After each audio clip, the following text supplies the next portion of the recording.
স্বপ্ন এমন এক রহস্য যা সবাই বোঝে না, কিন্তু কিছু স্বপ্ন আছে যেগুলো দেখলে সবাইকে বলা নিষেধ, কারণ এই স্বপ্নগুলো আল্লাহর পক্ষ থেকে একটি বিশেষ ইশারা যে আপনার রিজিক বদলাতে চলেছে। ইসলামে স্বপ্ন সাধারণ বিষয় নয়। নবীদের যুগ থেকেও স্বপ্নের মাধ্যমে সংবাদ দেওয়া হয়েছে। গুরুত্বপূর্ণ সতর্কতা: সব স্বপ্ন সবার কাছে বলা যায় না। রাসূল সাল্লাল্লাহু আলাইহি ওয়াসাল্লাম বলেছেন, ভালো স্বপ্ন শুধু বিশ্বাসযোগ্য মানুষকে বলবে।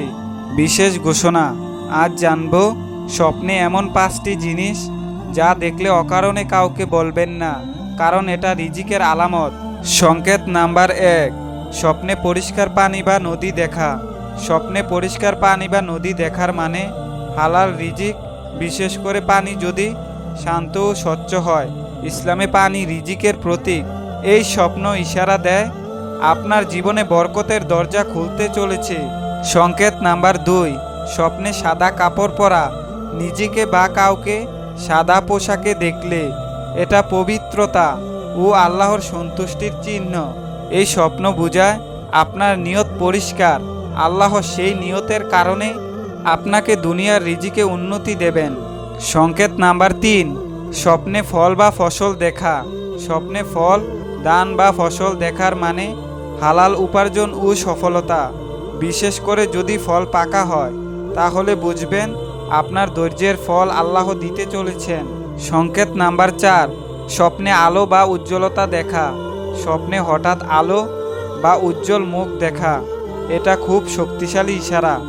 এই আলো বোঝায় অন্ধকার সময় শেষ। আল্লাহ আপনার জীবনে নতুন সুযোগ ও উন্নতি দিতে যাচ্ছেন। সংকেত নাম্বার 5: স্বপ্নে নামাজ বা কাবা দেখা। স্বপ্নে নামাজ পড়া সবচেয়ে বড় সুসংবাদ। এই স্বপ্ন ইশারা দেয় আল্লাহ আপনাকে নিজের দিকে টেনে নিচ্ছেন, আর আল্লাহ যাকে কাছে নেন তার রিজিক বন্ধ থাকে না। কেন কাউকে বলবেন না? সবাই সব কিছু সহ্য করতে পারে না। হিংসা, নজর রিজিকের পথে বাধা হতে পারে। করণীয়: এই স্বপ্ন দেখলে আল্লাহর শুকরিয়া আদায় করুন, 2 রাকাত নফল নামাজ পড়ুন, গোপনে দোয়া করুন, আর ধৈর্য ধরুন। শেষ কথা: আল্লাহ যখন বান্দাকে ধনী করতে চান, আগে ইশারা দেন। স্বপ্ন তার একটি। আল্লাহ আমাদের সবাইকে বোঝার তৌফিক দিন। এই ভিডিওটি যদি আপনার মনে প্রশ্ন জাগায়, একটি লাইক দিন। কারো উপকার হতে পারে মনে হলে শেয়ার করুন। আল্লাহ আমাদের সবাইকে হালাল রিজিক দিন। আমিন।